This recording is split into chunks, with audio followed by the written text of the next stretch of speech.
Why do we buy books but not read them? Why do we record TV shows and films without ever watching them? Why do some cultures hire weepers to mourn for their loved ones at their funeral? All of these questions can be answered by considering a phenomenon known as interpassivity. This idea was originally explored by Robert Pfaller and developed further by Slavoj Žižek and others, and it can explain a vast amount of examples, some of which we just saw above. One of the most common and easy to understand ones is that of canned laughter on TV shows and sitcoms. Laugh tracks occur after a funny moment, and we may think that it is simply a reminder telling us when to laugh, but this isn't entirely true, as we hardly ever find ourselves laughing at every small joke that is told. It is more common to spend most of our time watching these shows in silence, not ever really laughing. So the actual function of the laugh track is something different. It is more than simply a reminder of when to laugh, and Žižek has an explanation for what the laugh track's function really is. He says that the other, embodied in the television set, is relieving us even of our duty to laugh. It is laughing instead of us. He asks us to imagine the following scenario to help us better understand this. So even if, tired from a hard day's stupid work, all evening we did nothing but gaze drowsily into the television screen, we can say afterwards that, objectively, through the medium of the other, we had a really good time. It's as if the show is watching itself and laughing at its own jokes, relieving me of the need to do that, of needing to laugh and react to the show that we are watching. So something strange is happening here, as what we are doing is we are delegating our own passivity. We are delegating our needs to watch and react to television shows, something that we think should be enjoyable and easy for us and not take any effort. It makes sense for us to delegate activity, such as particular jobs required at our place of work, but what we have here is that we are delegating passivity, not jobs that require attention and activity, but something pleasurable, such as watching a funny show on TV. Žižek's example of canned laughter was derived from Lacan's consideration of the chorus present in Greek tragedy. Lacan writes, "Your emotions are taken charge of by the healthy order displayed on the stage. The chorus takes care of them. The emotional commentary is done for you. Therefore, you don't have to worry. Even if you don't feel anything, the chorus will feel in your stead. Why, after all, can one not imagine that the effect on you may be achieved? At least a small dose of it, even if you didn't tremble that much. To be honest, I'm not sure if the spectator ever trembles that much." As we can see, this example matches perfectly with that of canned laughter, except for the fact that instead of the object laughing for us, the object, in the form of the chorus, feels all sorts of emotions for us.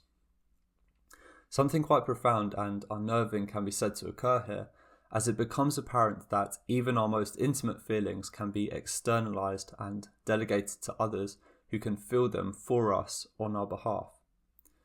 But why exactly do we do this? Why don't we just enjoy the media ourselves? Why do we delegate it to someone else? Do we get some kind of extra enjoyment out of doing this? Pfaller and Gijs van Oenen provide some answers. One simple explanation is that sometimes we are physically unable to enjoy something ourselves, so interpassivity allows someone else to enjoy it for us. For example, Franz Kafka, in the final months of his life, suffering from tuberculosis, he was unable to drink a cold beer. So what he did was he went into a restaurant in his hometown and invited someone with him in order to drink a beer for him in his place. In this way, he was able to enjoy the cold beer through the other person, since he was unable to do so himself. However, this explanation is not quite adequate in the case of canned laughter, since we are able to perfectly watch shows without a laugh track. Why is it that we choose to watch these shows that laugh for us, that enjoy the show themselves on our behalf? Pfaller says that when we watch a TV sitcom interpassively through canned laughter, there are two levels to our enjoyment. We enjoy it on both an objective and a subjective level. Pfaller writes, "Looking back, we can now also apply this new explanation to canned laughter. A viewer of totally apathetic appearance could regard canned laughter as his outer agent, and thus enjoy his amusement secretly, without letting other people know it. He would, then, enjoy it as it were objectively, because he enjoys, by whatever method, for example that of canned laughter, through the object. But on the other hand, entirely subjectively, since nobody else would know about it. The awareness of being the only one having access can be effective here as an additional source of pleasure. For example, if a crude joke is made on TV, then the laugh track laughs for us objectively, whilst we can secretly and subjectively enjoy the joke without needing to burst into laughter. There is pleasure in knowing that we enjoy it secretly, but no one else does. Pfaller draws the explicit connection to forms of fetishism, which helps us understand this extra level of secret enjoyment we get out of interpassivity. Žižek hints that another reason as to why we don't directly want our enjoyment is that we experience a mischievous kind of pleasure from escaping, via canned laughter, the experience of being amused by television comedy. The whole act and ordeal of escaping enjoyment directly is pleasurable in and of itself. For example, with the case of Bibliomania, where we buy books but do not ever read them, there is a certain mischievous enjoyment we get out of substituting the tedious act of reading for the more immediate satisfaction and excitement of purchasing a book at the store. Pfaller says how this type of substitutive act is one of the main methods of interpassivity, and it is enjoyable in and of itself. And a final reason as to why we delegate our passivity to others is that it allows us to always keep our options open and leaves open the possibility to be active and productive.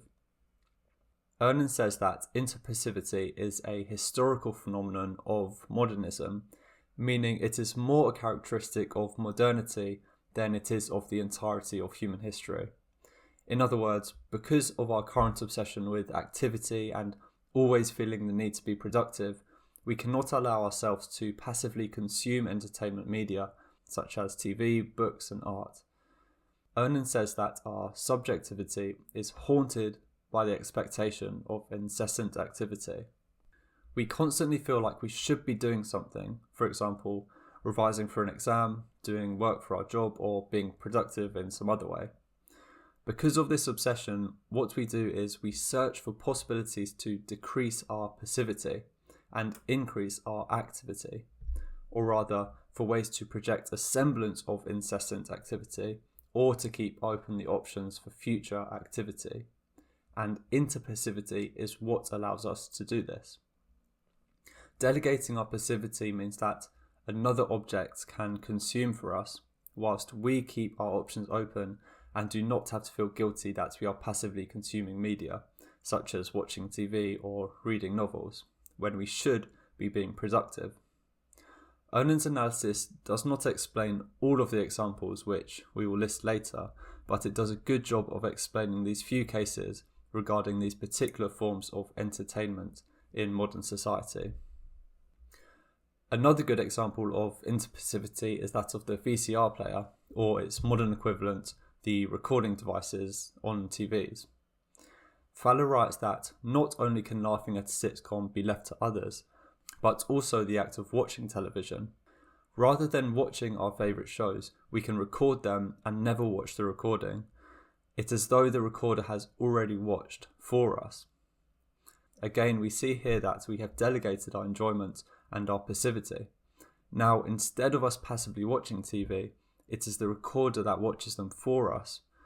As long as they are recorded, for us, it feels just as satisfactory as directly watching them. As Oenen states, we derive a certain amount of pleasure or satisfaction from the mere fact of having them on record. We feel like we almost watch it. We watched potentially or virtually, as it were, albeit, as we must readily admit, not actually. Book buying is another perfect example of interpassivity. The first type is when we buy books as gifts for friends. When we see an interesting book, instead of reading it for ourselves, we can simply gift it to our friend. We delegate our consumption or reading of the book's material to our friend so that they can enjoy it for us. They become the interpassive medium through which we enjoy the book. The second type of book buying is Bibliomania, where one compulsively purchases books but never actually reads them. In this case, there seems to be no interpassive object, like the friend in the previous example who read the books for us. However, we can think of the bookshelf as this object that reads the books for us.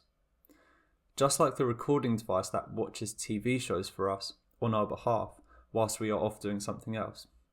As long as the book sits on the bookshelf, for the bibliomaniac, it is just as if the book is being read. If the book is in their possession, then it feels totally analogous to having actually read the book and consumed its content. Possessing the book is the same as possessing its story or the knowledge contained within it. The substitutive act, which we spoke about earlier, is more enjoyable for us than simply reading the book. For example, when purchasing the book, it is an immediate and decisive act, more enjoyable than tediously reading through the entire book itself. Also, when the book is placed on the bookshelf, there is another level of enjoyment whereby the bibliomaniac feels the exact satisfaction that they would have got if they actually read the book, since the bookshelf reads the book for them on their behalf. Hopefully this example makes clearer as to why we enjoy things interpassively rather than directly. Now, interpassivity doesn't necessarily explain all of our actions, as there are certainly cases where we do enjoy things directly without needing to delegate our passivity. However, it is able to explain a huge range of phenomena, and to finish off, I will list many more examples found throughout Robert Pfaller and Slavoj Žižek's work. Firstly, the Tibetan prayer wheel that can pray in place of the person whilst they are occupied with something else. Another example is artworks that contain their own viewing and reception. For example, the artwork of Jenny Holzer involves the strong presence of text. But the truisms involved in the artworks seem to be for no one in particular, and so do not even need to be read in their entirety. It seems like they are kind of writing that reads itself. Another example relating to art is that of art collectors that purchase these expensive pieces only for them to be stowed away in a safe, never to be seen again. It is as if the safe views the artwork in place of the collector, who cannot bear to look at their collection.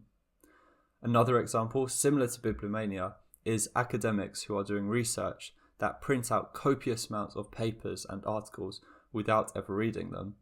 It is as if the act of printing is a substitute for the act of reading. The printer reads the papers in place of the academic. Next, one of the dangers of remembrance statues is that they remember for us, relieving us of needing to do so.